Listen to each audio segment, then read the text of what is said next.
Mesdames et messieurs, bonsoir. Bienvenue dans ce nouveau volet de On en parle, l'émission qui vous permet d'analyser et de comprendre vos émotions, vos réactions et donc votre comportement.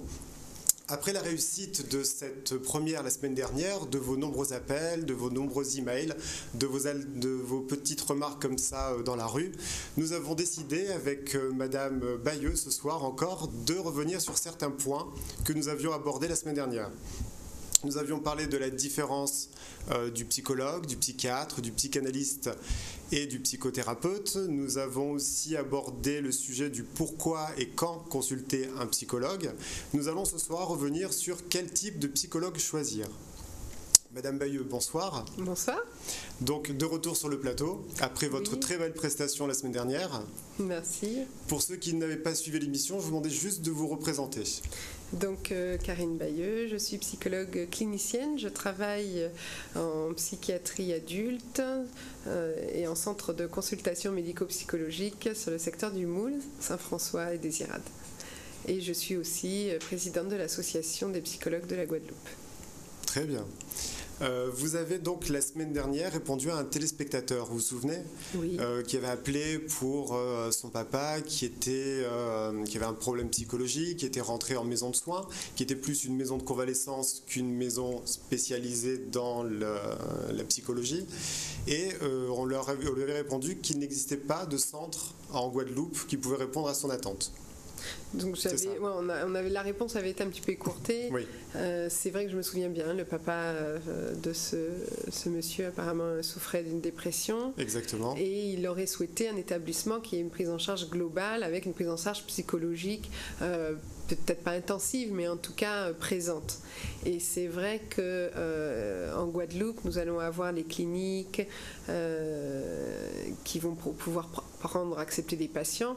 Les équipes sont pluridisciplinaires, mais il n'y a peut-être pas vraiment la mise en place du psychologue aux côtés du psychiatre, etc. C'est pas des établissements spécialisés. Donc il y a après la psychiatrie au CHU, où il y a des psychologues, psychiatres, etc.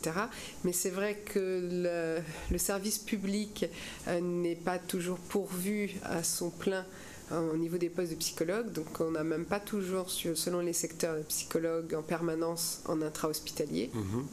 Donc je pense que en ce qui concerne la Guadeloupe, il est préférable par contre qu'il puisse avoir une prise en charge ambulatoire, donc à l'extérieur d'un établissement, d'un hôpital, avec un suivi avec un psychologue et peut-être pourquoi pas une équipe.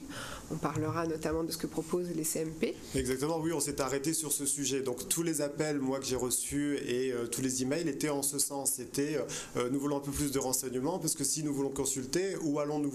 Parce que vous avez donc des psychologues en libéral, des psychologues dans le domaine public et donc ces centres médico-psychologiques qui existent ici en Guadeloupe avec une sectorisation en fait suivant le lieu où on habite. Il y a un centre médico-psychologique pas loin de chez nous. Voilà. Donc on va pouvoir les détailler tout à l'heure, mais juste pour pouvoir finir, donc dans ces CMP, c'est une équipe pluridisciplinaire, il n'y a pas que des psychologues. Sinon après, en effet, moi j'ai quelques patients qui parfois ont besoin d'être vraiment hospitalisés et en même temps souhaitent une prise en charge plus complète et partent en métropole, dans l'Hexagone. Donc il peut aussi se rapprocher de médecins psychiatres ou des personnes qui le suivent pour pouvoir éventuellement orienter son père aussi pour un séjour de 1 mois, 2 mois, 3 mois. Il y a des centres qui fonctionnent en métropole. Dans l'Hexagone qui accueillent des gens de Guadeloupe pour des durées, qui sont des établissements de santé spécifiques pour les personnes qui sont en dépression ou qui ont des troubles anxieux, etc. Et au sein de votre association, est-ce que vous pouvez, vous, créer quelque chose ou essayer d'alerter les pouvoirs publics pour créer un centre de ce style en Guadeloupe ou aux Antilles ? On n'a pas, jusqu'à présent, ça ne faisait pas partie vraiment de nos missions. On pourrait éventuellement alerter, mais je pense qu'il y a d'autres... ils n'ont pas besoin de nous pour être alertés. Je pense qu'au niveau aussi de la psychiatrie, etc., on sait qu'il manque des établissements. Maintenant, c'est vrai que c'est pas quelque chose de forcément aisé à Non, mettre c'est en pas place. dans le but de votre association.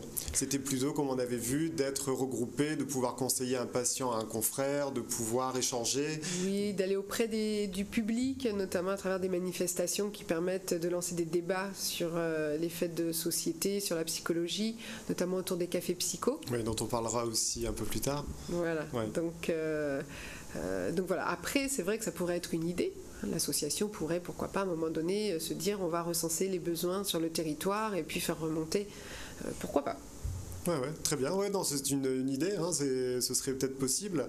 Donc pour choisir son psychologue, donc est-ce qu'on le choisit donc dans les CMP, donc qui fait partie du domaine public, ou est-ce qu'on peut aussi s'orienter donc vers les psychologues libérales? Quelles sont les différences?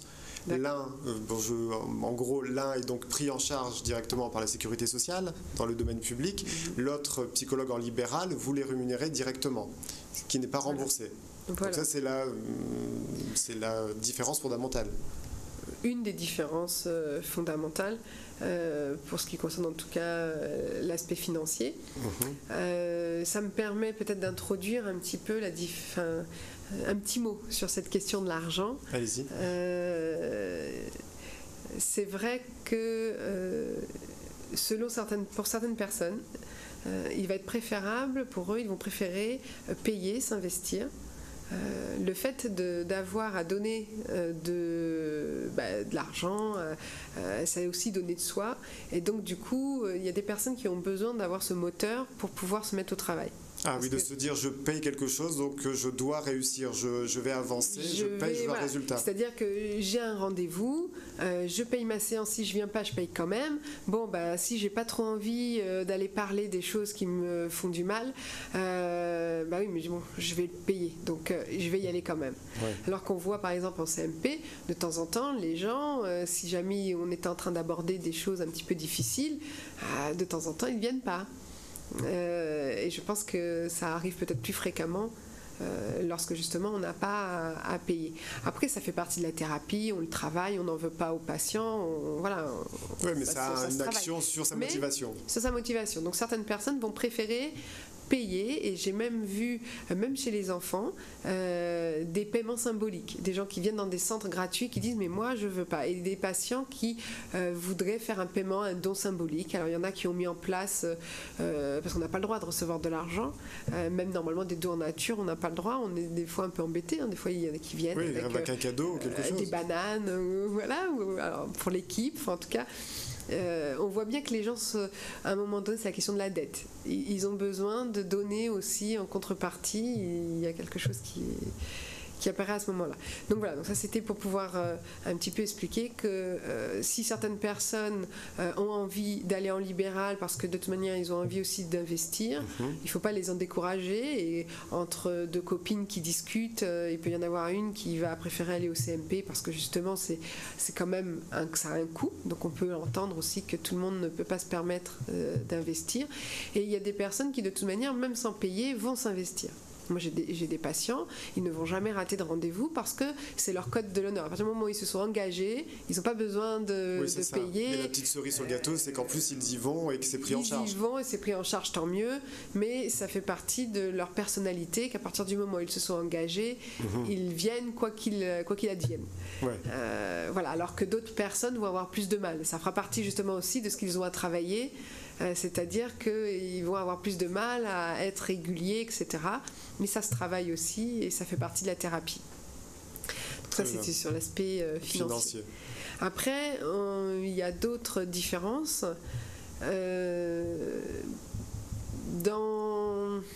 Dans la rapidité, par exemple, je veux un rendez-vous demain. Donc, si demain je veux un rendez-vous pour aller chez un psychologue en CMP, est-ce que je peux appeler, dire voilà, bonjour, je voudrais un rendez-vous jeudi? Est-ce que c'est aussi rapide qu'un psychologue libéral? Je pense qu'il y a plus de disponibilité sur l'emploi du temps du libéral. La plupart du temps, en effet, c'est plus rapide d'avoir un rendez-vous auprès d'un psychologue en libéral. Pour les CMP, ça va dépendre des CMP, ça va dépendre des périodes de l'année. Mais il peut y avoir que 15 jours, un mois d'attente, comme il peut y avoir jusqu'à 6 mois d'attente. Ah oui. Ça dépend de quoi? Du nombre de personnes dans ce CMP ou de votre pathologie, de votre cas, de vos besoins? Non, généralement, ça dépend à la fois du nombre de psychologues en place. Malheureusement, tous les postes ne sont pas pourvus. Donc, des fois, on se retrouve avec des secteurs où il y a des psychologues en moins. Ah. Ensuite, même quand tous les postes sont pourvus, il y a aussi des secteurs où il y a beaucoup de demandes. Ça va dépendre, quand je dis des périodes de l'année. Par exemple, à moi, personnellement, je reviens de congé maternité. Je me suis absentée pendant plusieurs mois. Donc, du coup, là, je reviens. Le planning j'ai de la est full. place. Oui. Non, pas trop, puisque il n'est pas encore parce full. Que vous n'aviez plus vos patients. J'avais plus mes patients. Ouais. Par contre, mes collègues ont commencé une liste d'attente déjà. Bon, mais je viens de reprendre, donc je vais regarder. Mais dans 2-3 mois, il va y avoir de plus en plus de demandes. Ensuite. Oui, suite à l'émission aussi, je pense. Oh, mais ils sont pas obligés de venir me voir. Moi, c'est sectorisé, donc c'est en fonction du lieu où on habite. Mais je sais que je suis pas là. Enfin, ça marche, c'est un peu comme ça, un peu partout. Et en pédopsychiatrie, parfois, c'est même encore plus long. Alors, il est vrai qu'il y a de temps en temps des situations d'urgence. Qu'on fait passer avant les demandes classiques de psychothérapie, parce que dans le secteur public, on a quand même des missions aussi de service public, donc pour des agressions, pour des traumatismes qui viennent de se produire, que ce soit des agressions sexuelles, agressions vraiment violentes, quelqu'un qui vient de subir un accident, et des gros accidents, un incendie, enfin bon. On prend les personnes en charge rapidement pour pouvoir justement éviter que s'installe une névrose post-traumatique, etc. Mais hormis ces urgences, après, il y a une liste d'attente. Et c'est vrai que si jamais, par exemple, le psychologue est parti en congé, etc., ça va y avoir plus d'attente. Si après, il y a plusieurs critères. Oui, parce qu'en fait, on pourrait se dire aussi que vous qui êtes dans le domaine public et un psychologue qui serait libéral va peut-être avoir une rémunération supérieure à la vôtre. Est-ce que ça a une incidence sur son investissement dans le travail avec son patient? Non. Le fait que, parce que ça c'est vrai que on l'a entendu, oui, là où c'est gratuit, questions qu'on m'a posées. Voilà, plus on va le payer cher et mieux il va être. Si c'est gratuit, ils sont pas bons. Non, ça n'a rien à voir. Je pense que vous l'avez remarqué aussi quand vous achetez un gâteau dans une pâtisserie, c'est pas forcément la plus chère qui fera le meilleur gâteau. Tout à fait. Donc il faut sortir de ces clichés. L'investissement dans la profession, c'est pas public-privé. Généralement, le choix se fait plutôt sur le type de pratique. Parce que le psychologue qui travaille dans le secteur public, il travaille en équipe. Donc, il a les consultations au CMP, mais il ne fait pas que ça. Il travaille aussi dans l'unité d'hospitalisation, avec l'équipe infirmière, avec les médecins psychiatres. Il travaille pour le projet, c'est-à-dire qu'on a des patients qui viennent suite à un deuil, un problème de divorce, etc. Donc ils viennent voir le psychologue, ils repartent chez eux. Mais il y a d'autres patients qui ont des troubles mentaux plus lourds. Et donc nous les prenons aussi en charge. Et pour eux, il faut établir un projet de vie, d'évolution. Donc on participe aussi en travail en équipe. Donc il y a l'aspect institutionnel. On est dans une institution. Voilà, tout ça. Donc tout ça sont des aspects que le psychologue en libéral ne sera pas confronté. Ouais, c'est-à-dire que vous avez des liens plus faciles avec un psychiatre, un autre psychologue pour en fait recréer un lien autour de ce patient. Voilà. C'est-à-dire le diriger un peu mieux sur telle ou telle C'est-à-dire que thérapie. Dans un centre médico-psychologique, il y a psychiatre, psychologue, assistante sociale et une équipe infirmière. Ouais. Et donc les patients qui sont pris en charge par le médecin ou le psychologue peuvent aussi être pris en charge par l'assistante sociale. Et pour certains, par l'équipe infirmière, ils peuvent bénéficier des fois d'activités de réinsertion ou de socialisation, pour notamment les patients schizophrènes, etc. Mais pas seulement. Et donc, il y a un travail vraiment en équipe autour d'un patient. Bien sûr, c'est pas le cas pour tout le monde. Celui qui vient voir le psychologue au CMP juste parce qu'il a des soucis personnels, il n'est pas obligé de voir le psychiatre et le reste de l'équipe, l'assistance sociale, etc. Et après, on adapte en fonction de la situation. Donc une vraie équipe soudée, quoi. On a l'impression d'arriver même comme dans une famille, entre guillemets. C'est-à-dire on arrive et on est pris en charge de A à Z. On est, comment dirais-je, on est bien accueilli, bien orienté et dirigé vers les meilleurs services. C'est-à-dire j'arrive, je suis seul, j'ai un petit problème donc, de dépression, on va me diriger vers une assistante sociale qui va me proposer peut-être de l'aide à domicile, une infirmière à domicile aussi pour prendre les médicaments. Alors, vous voyez toutes ces démarches qu'on doit faire en mairie. Pour pouvoir bénéficier de l'aide de l'assistante sociale, il faut avoir un suivi auprès de la psychologue ou du psychiatre. On ne peut pas venir au CMP juste pour voir l'assistante sociale. Là, dans ces cas-là, on s'adresse à l'assistante sociale du CECAS, de la mairie, de son secteur. C'est important parce qu'il ne faut pas non plus qu'à suite à l'émission, tout le monde arrive au CMP, parce qu'on a déjà aussi beaucoup de... Il faut bien remettre les choses dans leur contexte. Quand on a un suivi en psychologie, on peut bénéficier en psychologie ou en psychiatrie, on peut bénéficier du reste. Mais au départ, c'est quand même... le médical qui est le premier. Centre médico-psychologique. Voilà. D'ailleurs, nous allons voir donc la carte de sectorisation donc, pour localiser la CMP la plus proche de chez vous. Donc, elle va apparaître sur l'écran, puisqu'il est vrai que la Guadeloupe est définie en plusieurs secteurs. Donc, alors on voit l'image derrière votre... Voilà, sur la V en plein écran, ce sera encore mieux pour pouvoir la voir de plus près. Voilà, parfait, merci. Alors, sur la Guadeloupe, il y a 6 secteurs. Donc il y a 3 secteurs sur la Basse-Terre qui sont rattachés au CHM, donc à Monterran, et 3 secteurs sur la Grande-Terre qui sont rattachés au CHU. Actuellement, c'est comme ça. Chaque secteur regroupe une ou plusieurs villes, et il y a 1 ou 2 CMP par secteur. Ce qu'on appelle hôpital de jour, qui est un centre qui accueille de jour des patients qui ont des pathologies un petit peu plus conséquentes. Et il y a une unité d'hospitalisation. Donc pour la Basse-Terre, l'hospitalisation se fait au CHM. Pour la Grande-Terre, elle se fait au CHU dans les locaux spécifiques de la psychiatrie. Il y a des locaux de psychiatrie qui sont sur le territoire du CHU.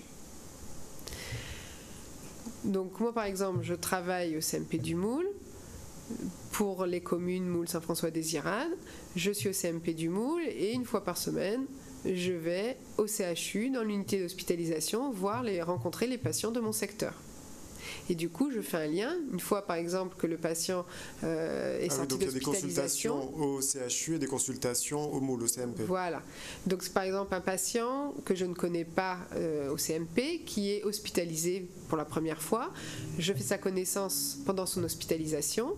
Et si, d'un commun accord, on peut éventuellement poursuivre après la prise en charge au CMP. Ok. Le travail aussi du CMP, parfois, c'est d'éviter l'hospitalisation. Donc c'est pour ça qu'il y a une équipe qui est en place pour pouvoir aussi intervenir, soutenir, aider les patients pour éviter d'en arriver jusqu'à l'hospitalisation. Donc pour reprendre par rapport au téléspectateur qui a téléphoné pour son père qui souffrait de dépression, peut-être qu'avec une équipe pluridisciplinaire, il y a peut-être moins, et après je ne sais pas, il faudrait rentrer un peu plus dans le détail pour pouvoir savoir si il peut bénéficier ou si ce serait intéressant pour lui de bénéficier d'une prise en charge comme ça. Donc déjà d'aller au CHU pour prendre un rendez-vous ou alors dans son CMP directement? Non, voilà, directement, s'il n'est pas en situation de crise, il va au CMP. Les hospitalisations, elles se font soit par le biais du CMP, lorsqu'un patient va moins bien, on repère, etc. Ou alors il passe par les urgences psychiatriques quand il y a un état de crise. Et là, éventuellement, ils sont ou pas admis en hospitalisation. Mais il vaut mieux, il est préférable de ne pas attendre la crise pour intervenir. Après, un patient même qui souffre de dépression peut aussi mettre en place un réseau en libéral, avec un psychiatre en libéral et un psychologue en libéral. Ah, ok. C'est aussi possible. Et c'est selon le choix du patient. Selon le choix du patient. Vous aviez une deuxième carte également, hein, parce qu'en fait ça c'était spécialisé pour les adultes et seniors, voilà. Et il y a aussi des CMP pour les enfants et adolescents. Voilà. Donc la carte qui apparaît donc juste derrière moi, qu'on va voir devant l'écran dans une petite seconde. Donc voilà, donc plus réduite la carte. Oui, alors en fait parce qu'il n'y a que 2 secteurs, la Basse-Terre et la Grande-Terre. Avec donc plusieurs CMP, puisque là on voit bien qu'au niveau de Grande-Terre il y a 4 CMP et un hôpital de jour. Les Abîmes, Sainte-Anne, Morne-à-l'Eau et Marie-Galante. Voilà. Et 3 CMP donc sur la Basse-Terre. Basse-Terre, Cap-Basse-Terre et Pointe-à-Pitre. L'âge de bascule, c'est 16 ans. Ah ok, 16 ans on passe dans les CMP adultes. Voilà. Très bien. D'ailleurs, vous retrouverez ces cartes sur le Facebook de l'émission et on peut aussi les envoyer par mail. On vous donnera toutes les coordonnées à la fin de cette émission. Parce que c'est vrai que vous n'avez pas le temps non plus de noter tous les numéros de téléphone, vous, derrière vos écrans. Et voilà, donc vous retrouverez ça sur le Facebook de l'émission, on en parle. Ou alors vous nous envoyez un petit mail et on vous retransmettra les cartes. Donc, on continue. Donc, comment encourager quelqu'un ? Par exemple, là, depuis tout à l'heure, nous parlons de choses où je vais de moi-même vers le CMP, de moi-même vers le CHU pour consulter. Mais si je me rends compte que j'ai un ami, un proche, ma soeur, ma mère qui ne va pas bien, comment puis-je faire pour l'inciter ? Quels moyens existe-t-il ? Parce que souvent on décide de nous-mêmes d'aller d'aller consulter, d'aller voir un médecin, d'aller voir un psychologue ou un psychothérapeute ou un psychiatre, mais comment les inciter ? Que leur dire ? Alors, que leur dire ? Il n'y a pas de recette miracle, puisque comme vous l'avez dit, on y va de soi-même.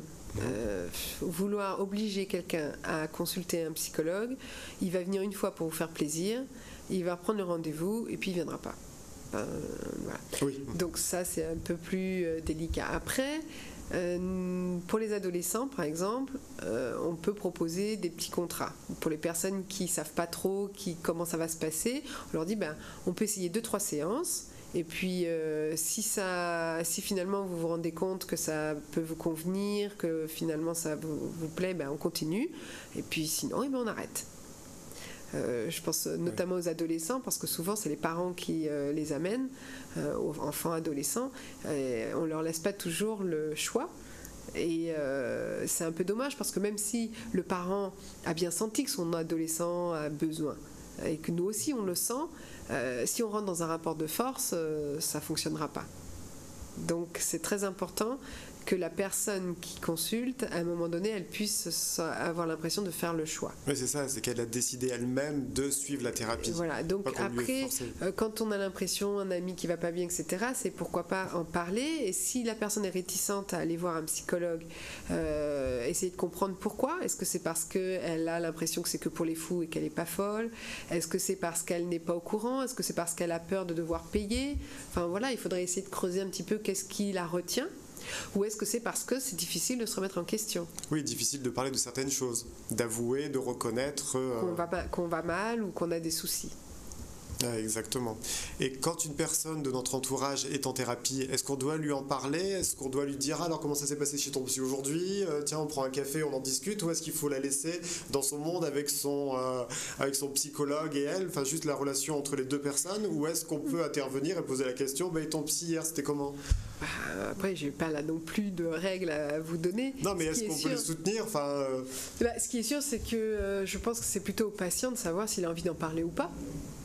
Au départ, c'est quand même en effet une relation privilégiée et intime. Donc, c'est tout à fait compréhensible que le patient n'ait pas envie d'en parler.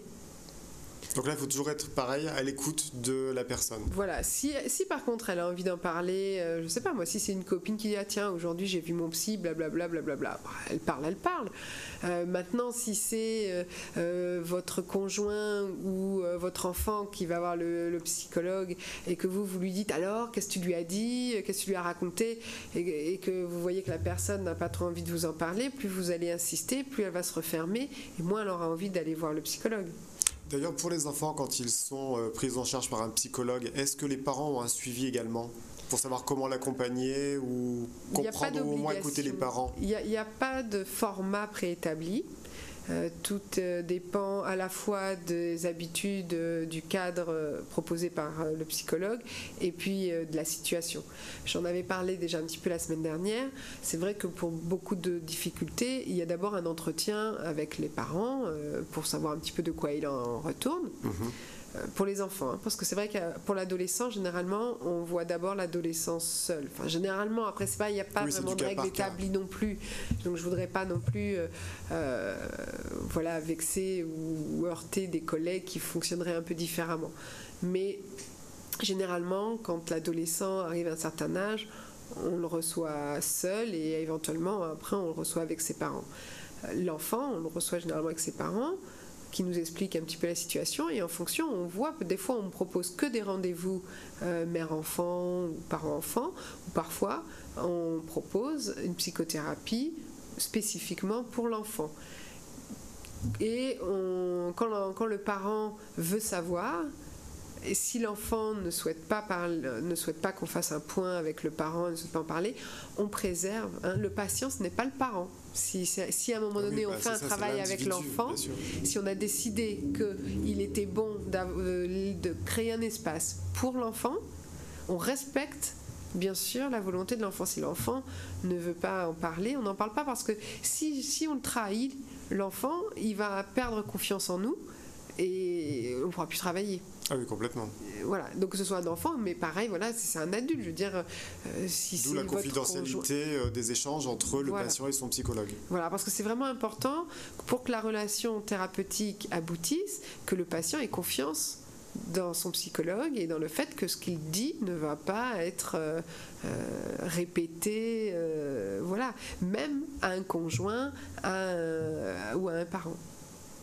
Donc généralement, quand par contre le psychologue sent qu'il est important d'en parler à une tierce personne, on passe par le patient, on en parle au patient, on dit voilà, peut-être que ça serait intéressant là de faire venir votre mère pour pouvoir parler de telle ou telle chose, ou de faire venir votre conjoint pour pouvoir parler de cette situation. Et généralement, lorsque c'est approprié, les patients acceptent, trouvent eux aussi que c'est judicieux et que c'est le moment. Tout à fait. Donc si vous voulez intervenir dans l'émission, n'hésitez pas, hein, appelez-nous, le numéro de téléphone est juste... Voilà, ici dessous. Donc appelez-nous en direct. Et moi je vais rebondir sur une autre question, c'est que on dit voilà la relation, la confiance entre les psychologues, mais comment être sûr que nous avons un psychologue en face de nous? Parce qu'il est vrai que sur certains, je veux trouver un psychologue, je vais sur internet, je tape psychologue Guadeloupe, je peux tomber sur des choses, ou psychologue Paris, psychologue Montréal. Et existe-t-il des choses officielles? Comment se renseigner? Parce qu'on avait vu qu'il y a des diplômes, il y a des études, même les psychothérapeutes maintenant sont gérés par un titre depuis 6 ans, c'est ça, depuis 2010. Et comment je fais pour vérifier? Par exemple, je tape psychologue, je tombe sur vous, Karine Bayeux, comment je peux me renseigner pour savoir si vous êtes vraiment psychologue, si vous avez vos diplômes?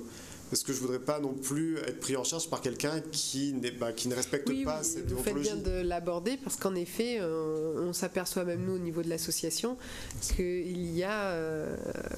qu'il y a sur Internet un petit peu tout, et que des sites, des fois, qui hébergent des annuaires de référents de psychologues ne vérifient pas. En effet, si les personnes ne sont... On a un appel... Non, on a un appel... D'accord. Bonsoir. Allô, oui, bonsoir. Oui, bonsoir. Bonsoir, madame. Quel est votre prénom? Jade. Jade, bonsoir, Jade. Quelle était votre question? Oui, je viens d'allumer, si je prends votre émission en cours. Oui. Je voulais vous demander, lorsque votre enfant voit un psychologue, oui, et que, en ce qui concerne le problème qu'elle a vécu avec les parents, oui, et puis c'était vraiment des mensonges au niveau du papa. ok, Et que la psychologue n'a pas cherché, en ce qui concerne la psychologue, parce que normalement elles n'ont pas le droit de répéter ce que l'enfant a dit, exactement. mais ce que c'était des mensonges au niveau du père. Oui. Et à ce moment-là, pourquoi la psychologue ne cherche pas à voir, confronter les deux parents? Ah, bonne question. Madame Bayeux? Alors, là c'est difficile pour moi de répondre. Si vous voulez bien baisser le niveau de votre télé, s'il vous plaît. Baissez le son. Pardon? Si vous pouvez baisser le son de votre téléviseur, s'il vous plaît. je suis pas dans Ah, vous la n'êtes pièce pas? où se Ah, trouve parce qu'il y a un ma petit fille. retour. Pardon. Je suis vraiment loin. Alors, c'est difficile pour moi de répondre Alors, comme qu'est-ce ça. que je fais? J'écoute je vais vers ma télé. Ah non, non, restez là, restez en ligne, madame. Restez avec nous. Donc, je vais répondre. C'est difficile pour moi de parler comme ça sur la pratique de collègues. L'idéal serait de lui poser la question. Après, vous pensez que l'enfant a parlé de mensonges, mais est-ce que c'est établi? Ce qui est sûr, en tout cas, c'est que un patient qui vient voir un psychologue et qui va mentir, qui va lui dire des mensonges et qui va se dire ah je l'ai bien eu, on m'a forcé à venir, je lui ai raconté n'importe quoi et il l'a cru, il a gobé, etc. Finalement, ça fait partie de sa vérité. Donc du coup, nous en tant que psychologue, on n'est pas là pour forcément vérifier si toute information est vraie ou pas. C'est qu'est-ce qu'en fait le patient, qu'est-ce qui se joue, qu'est-ce qui se passe. Et c'est tout son comportement. Voilà. Après, il y a des différences entre les psychologues qui proposent donc une prise en charge thérapeutique et les psychologues qui font des expertises. Donc je ne sais pas, madame, est-ce que c'était dans le cadre d'une psychothérapie ou est-ce que c'était dans le cadre d'une expertise? Jade, vous êtes avec nous? Allô, Jade? Non, c'est-à-dire, vu que ma fille, elle faisait une dépression, tout de suite, je l'ai pris en charge et je l'ai emmenée voir les différents psychologues, psychiatres toujours, et psychologues et psychiatres. Et vu que son père lui a fait croire, comme quoi elle avait une sœur, et en jouant avec la sœur, elle a tué sa sœur. Et c'est vraiment un mensonge, ça. Et figurez-vous, maintenant, elle a 22 ans. Durant toute l'année scolaire de ma fille, ça a joué beaucoup sur elle. Et ça fait pas longtemps que j'ai appris que ce mensonge-là, c'est maintenant qu'elle m'en parlait. D'accord. Et elle n'a jamais eu d'autres sœurs avant. D'accord. Alors, si je comprends bien, c'est le père qui a dit un mensonge à votre fille, c'est son père qui a à sa petite fille, et elle avait ça en tête. Donc, la psychologue n'a pas forcément cette information. Oui. Je comprends pas bien quand vous dites. Mais non, la psychologue, non, c'est pour ça que je vous dis qu'en ce qui concerne les psychologues, pourquoi ils n'ont pas cherché à approfondir la chose, vérifier. de chercher même à me voir, à me convoquer. Elle a quel âge cet enfant? Voilà, est-ce que j'avais un enfant avant ma fille? À quel âge a cet enfant, madame? Maintenant, ma fille, elle a 22 ans. Et à l'époque? Et ça s'est passé, elle avait 8 ans. Et ça a joué beaucoup sous ces années scolaires. Sûrement, et c'est maintenant qu'elle consulte à 22 ans. Pardon? C'est maintenant qu'elle consulte. Elle consulte maintenant à 22 ans. Non, à 8 ans. C'est pas longtemps qu'elle m'en a parlé. Oui, mais vu la prise en charge avec le psychologue, c'est quand elle avait 8 ans qu'elle allait voir le psychologue. Non, c'est maintenant. Oui, 8 ans. Ah, 8 ans. Oui, j'ai compris. Oui, je comprends ce que vous voulez dire. Et, c'est vrai que peut-être sur le moment, le psychologue proposait un cadre vraiment psychothérapique avec l'enfant et que sur le moment, la manière dont l'enfant a amené la chose, il n'a pas douté d'une histoire de famille. Bon, ça m'est difficile comme ça de pouvoir intervenir. C'est pas vraiment mon rôle d'avoir comme ça à pouvoir répondre sur les pratiques des collègues. Voilà, comme je disais tout à l'heure, c'est vrai que souvent on est amené à quand même faire un point avec les parents. Après, je ne peux pas répondre de la pratique de ce psychologue à ce moment-là.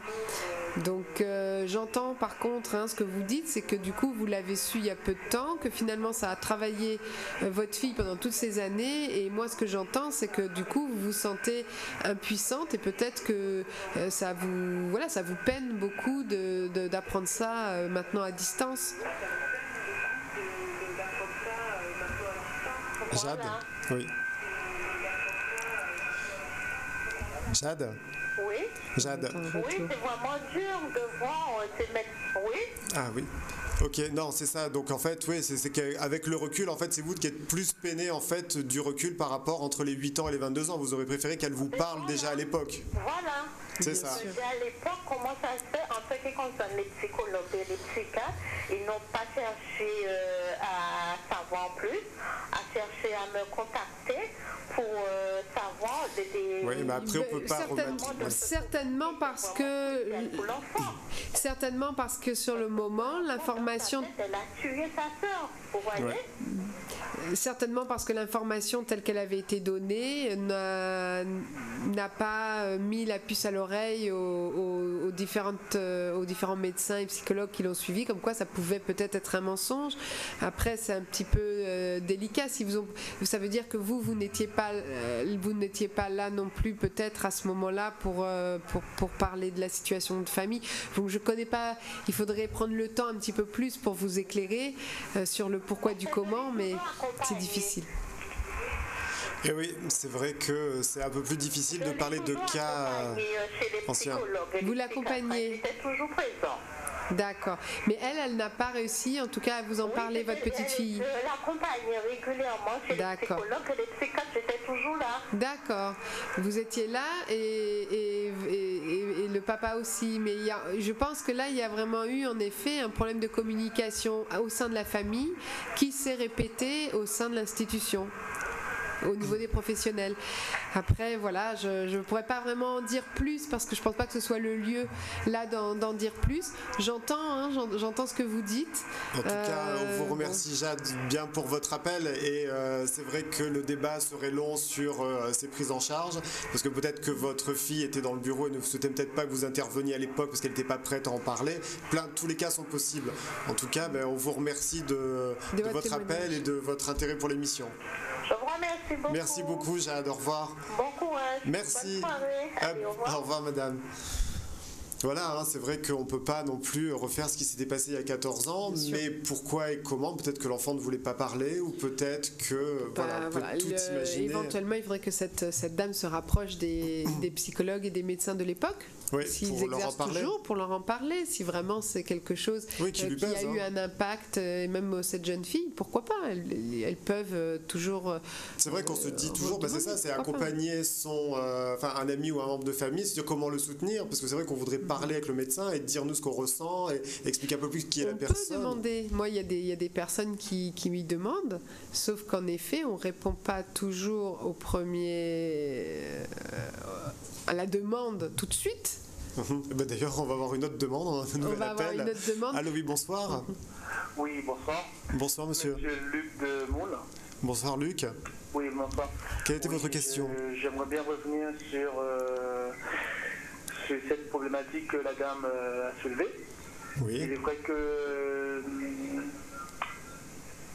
que très souvent, même quel que soit un adulte ou un enfant, et leur rapport avec leur psy, mais les proches, les psys ou les psychiatres, oui, ou quel que soit le médecin, même un généraliste, ne va pas chercher des informations auprès de la famille des tout proches pour pouvoir cibler les problèmes de la personne, puisque ça reste entre guillemets un secret professionnel. Oui. Alors que je pense que si à la rigueur on allait chercher des informations, petites informations, peut-être que ça aurait pu aider à éviter certaines choses. Ou certains comportements. Alors moi j'ai des fois l'expérience contraire. Donc je ne pense pas que ce soit une généralité, parce que parfois... C'est du vécu.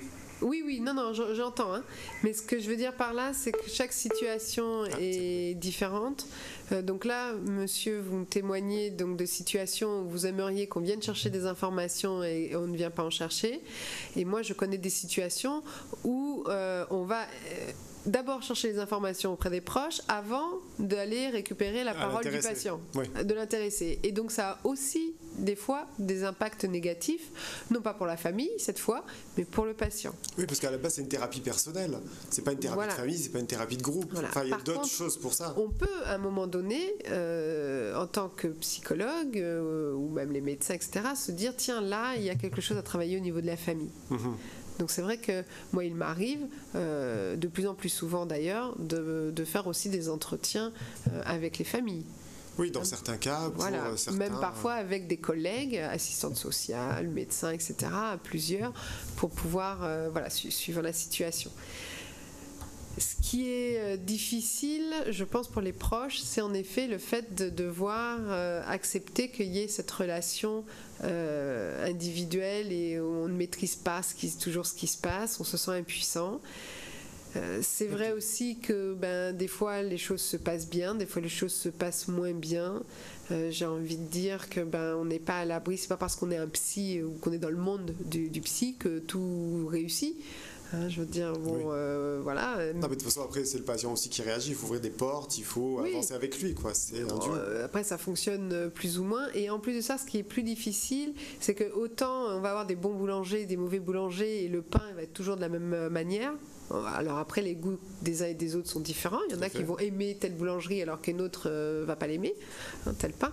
Mais il faut savoir que dans une relation avec un psychologue, un même psychologue avec un patient et avec une famille, une prise en charge, ça peut très bien se passer.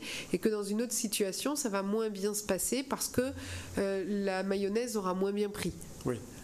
Oui, c'est ça, c'est une alchimie. Enfin, il y a aussi une alchimie, voilà, il y a un duo. Et puis, des fois, en effet, on a aussi à travailler avec les familles et en fonction des caractères, des enjeux, etc. On reste des êtres humains, donc ça peut bien fonctionner ou un peu moins bien fonctionner. Mais c'est vrai que nos proches auraient toujours envie de nous aider, donc c'est de dire s'ils savaient ça, peut-être que ça irait plus vite. C'est un peu la question de ce monsieur. Oui. Je pense qu'en effet, c'est important de pouvoir aussi entendre les familles autour. Donc on peut demander au médecin d'intervenir. Voilà, mais encore une fois, il faut que le patient soit d'accord. Après, je ne sais pas, c'est vrai qu'entre le fonctionnement des collègues en libéral ou en institution, ça ne va pas être non plus la même chose. En institution, on travaille vite en équipe et on peut vite travailler avec les familles, notamment pour les patients hospitalisés. Mais c'est pareil, des fois on s'aperçoit que les familles, je dis pas que c'est le cas du monsieur qui vient d'appeler, oui. Je parle plus en général, on s'aperçoit aussi que parfois les familles ont leur représentation de la situation. Et que finalement, quand nous on creuse et qu'on écoute la parole du patient, et bien finalement on s'aperçoit que le patient, lui, il aimerait que ça se passe différemment. Et donc parfois, il est bon pour le patient de mettre de la distance avec le discours de la famille dans un premier temps, pour pouvoir comprendre ce qui se passe, pour pouvoir comprendre quelle place a le patient au sein de la famille, au sein de ses proches. Et après, éventuellement, on fait un travail avec la famille dans un second temps, pour redonner vraiment toute sa place à la personne. Tout à fait. Pour conclure presque l'émission, on va attendre de voir si nous avons d'autres appels. Nous avons donc parlé psychologie, comment choisir son psychologue, les différents psys que nous avons autour de nous, parce qu'il y a les psychiatres, les psychologues, les psychothérapeutes et tout ça. Nous avons des points de rencontre, des informations sur Internet. Nous avons les CMP et nous avons aussi des fois des événements. Donc des événements dans le monde réel, donc des événements que vous organisez, vous, par rapport à l'association des psychologues de Guadeloupe, des événements qui permettent en fait à tout public, des rencontres gratuites, de participer à des échanges. Un peu comme dans le cadre de cette émission qui sera tous les jeudis, vous c'est c'est 2 ou 3 fois par an, c'est ça ? Oui, voilà. À peu près, et ça s'appelle donc les cafés psycho. Voilà. Donc les cafés psycho, donc on va voir quelques affiches à l'écran voilà. Donc café psycho, ça c'était en juin 2014, donc et toi, en quoi tu crois ? Donc ce sont des rencontres avec comment ça se passe ? Ce sont des psychologues qui viennent, qui parlent du sujet, les gens interagissent. Alors, ça m'intéresse beaucoup, ça, ces cafés psycho. Les cafés psycho, c'est vraiment l'idée, c'est pas d'être dans le cadre d'une conférence, mais vraiment d'un échange. Donc ça a lieu dans un restaurant qui change d'un café psycho à un autre. Ça permet comme ça de découvrir des nouveaux lieux. Et nous avons un thème et des personnes ressources. Parmi les personnes ressources, il y aura toujours un psychologue. Et après, nous adaptons avec d'autres catégories professionnelles en fonction du thème. Donc là, par exemple, pour « Et toi, en quoi tu crois ?», on peut avoir un sociologue, on peut avoir un prêtre, voilà, des choses comme ça. On a fait un café psycho, je crois que vous avez l'affiche aussi sur la violence en Guadeloupe. Tout à fait, oui. Nous avons, j'ai retrouvé 3 affiches là, des dernières. Voilà. Ouais, on se retrouve sur Internet, on arrive à tout retrouver. Oui. C'est super. Oui. Et donc, on va avoir éducateurs. Donc là, on avait les équipes d'éducateurs, éducateurs de rue, sociologues. On a eu fait sur le corps avec des nutritionnistes. On a fait sur le burn-out au travail. Voilà, donc des professionnels différents. Donc toujours un psychologue parmi les personnes ressources et puis deux ou trois autres intervenants. Et l'idée, c'est vraiment d'être dans le débat. Donc on ne prépare pas de choses à l'avance, de textes à l'avance. On est un peu comme dans cette émission. On y va, on échange. On parle, on échange, le public pose des questions et des fois, on a même des personnes dans le public qui vont prendre la parole peut-être plus souvent que nos personnes ressources parce que dans le public, il y a de tout. Il y a des professionnels qui viennent aussi participer à nos débats, infirmiers, éducateurs, enseignants, etc. D'autres psychologues, des médecins, et puis vraiment du tout venant, des personnes qui ont eu l'information, soit qui l'ont vu sur l'affiche, soit qui l'ont entendu dans les médias, etc. Et voilà. Et donc généralement, ça est de 18h15, 18h30 à 20h à peu près. Et comment on peut être au courant de ces cafés psycho? Vous avez un site internet, un Facebook? Alors nous avons maintenant une page Facebook au niveau de l'association des psychologues de la Guadeloupe. C'est récent, donc on n'a pas encore pu bien diffuser l'information, mais je pense que ça y est, en allant par le biais de Facebook, vous allez trouver la page.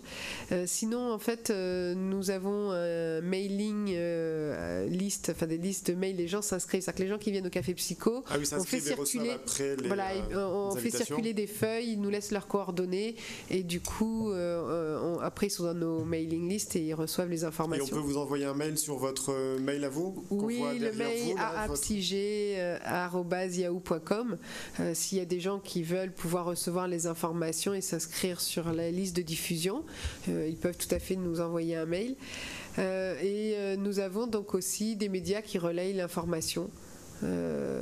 Radio, magazine, enfin bon, j'ai peut-être pas donné les noms. Et on peut savoir quand est le prochain café psycho? Cet été, est-ce qu'il y a quelque chose de programmé par exemple? On n'a pas encore la date prévue officielle. On n'aura pas le temps là d'en organiser un en juin. Donc je pense qu'il y aura une manifestation à la rentrée après les vacances. Après les vacances, et le thème? Non? Le thème, c'est pareil, on ne le définit pas 3 mois à l'avance. On a plusieurs thèmes sous le chapeau. Donc voilà, on ne s'est pas encore décidé. Et ça fait combien d'années que vous organisez les cafés psycho, enfin que les cafés psycho existent en Guadeloupe? Ça doit bien faire une dizaine d'années au moins. Une dizaine d'années, et c'est en nombre croissant. Vous avez remarqué une différence d'année en année? Est-ce qu'il y a de plus en plus de participants? Est-ce que les gens sont plus intéressés par la psychologie maintenant? Non, c'est assez constant et en fait ça varie selon les dates, selon les thèmes, selon les lieux. Et en fait on peut avoir, suivant les cafés psycho, de 30 personnes à 80 ou 100 personnes en fait. Ah oui. Ouais, mais c'est assez en dents de scie. Moi ça fait déjà 6 ans que je suis là dans l'association et donc j'organise des cafés psycho, enfin je participe à l'organisation. Donc j'en ai fait plusieurs et voilà, c'est assez variable. Ouais, mais c'est sympathique, hein. Voilà. C'est toujours un bon moment. Ça permet d'ouvrir un peu les esprits parce que, comme on disait, la psychologie, des fois, on croit qu'il faut être complètement fou, aliéné pour aller voir un psychologue, alors que non. Ce sont juste des étapes à franchir. Et c'est vrai que ces débats permettent aussi d'un peu apaiser ces tensions. Oui, et puis voilà, et puis on essaye de donner des fois des petites astuces, on réfléchit ensemble. Voilà, je me souviens d'un café psycho aussi qui avait très bien fonctionné et qui sera certainement un thème d'actualité à relancer, même si c'est un thème difficile à aborder, qui concerne aussi la violence éducationnelle, la violence de l'éducation par exemple, etc. Ouais. Enfin bon, voilà, il peut y avoir des... Eh bien, Karine Baillot va vous remercier. C'est déjà la fin, ça passe vite. C'est déjà la fin, ça passe très vite. Alors, juste le petit mot, parce qu'on n'a pas pu dire, pour lutter contre les mésusages de la psychologie, savoir si on est vraiment psychologue, il y a au niveau de l'Agence régionale de la santé, au niveau de l'ARS, le répertoire ADELI. Chaque psychologue, qu'il exerce dans le domaine public ou dans le domaine libéral, est censé s'inscrire sur un registre ADELI, que détient donc l'ARS, l'Agence régionale de santé. Pour pouvoir s'inscrire sur ce registre, on montre nos diplômes, Donc voilà, oui, donc il y a pour pas vérifier, quand on venait sur Internet, on trouve un nom, Alors, on peut les appeler ou il faudrait les se renseigner appeler, auprès de l'ARS, voir si la personne a vraiment ses diplômes et est psychologue certifié. Voilà. Nous, au niveau des membres de notre association, pour pouvoir être membre de l'association, on demande aussi la copie du diplôme et le numéro ADELI. Donc si éventuellement quelqu'un veut nous demander, bon voilà, si on connaît la personne, on pourra lui dire oui, cette personne est membre. Maintenant, tous les psychologues de Guadeloupe ne sont pas membres de l'association, donc on ne pourra pas répondre pour tout le monde. Mais en tout cas, pour ceux qui sont membres de l'association, on vérifie bien sûr qu'ils ont le titre de psychologue. Ok, donc pour vous joindre, le 0690 55 40 00. Voilà, et je tenais à m'excuser pour les quelques personnes qui auraient appelé depuis la semaine dernière. J'ai vu les messages et c'est vrai qu'un peu débordé, le téléphone est resté éteint et voilà, donc là je l'ai bien rallumé, j'ai vu les messages et je vais rappeler les personnes dont le numéro s'affichait sur le téléphone. Après une semaine de reprise, c'est vrai que le temps était très limité. Donc pour nous suivre nous sur l'émission, donc le Facebook, le Facebook On en parle, vous pouvez nous envoyer également des mails à thierrycanal10@gmail.com, thierrycanal10@gmail.com pour poser vos questions, pour pouvoir assister à l'émission, venir intervenir sur le plateau. Le sujet de la semaine prochaine sera diffusé sur Facebook ce week-end, donc je vous invite à rejoindre la page Facebook de On en parle. Je vous remercie de votre fidélité, parce qu'on peut dire qu'après 2 fois on est fidèle, après 2 émissions, et vous souhaite une très bonne fin de soirée avec le programme de Canal 10. Merci encore Karine Bayeux. Merci à vous. Merci, au revoir.